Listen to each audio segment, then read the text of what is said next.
может случиться, ребята? Если будет красный цвет, оно упадет, и будет глаза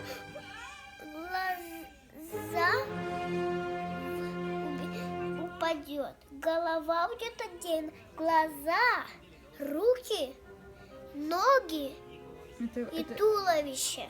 Ну это почему такое случается? Почему? Потому что если сидеть не пристегнутой спереди, так случается. Мама мне показала на телефоне, но там я разбила кукла. Это просто кукла, а не настоящая. Вот что может случаться, если не пристегиваться. А сзади можно не пристегнутым ездить? Нет. Короче, не пристегнутым вообще нельзя ездить.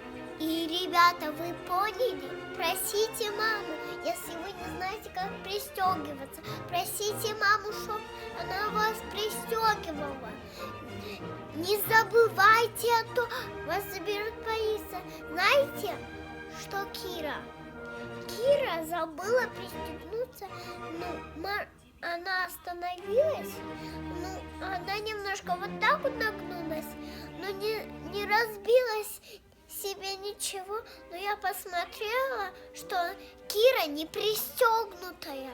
Представляете это?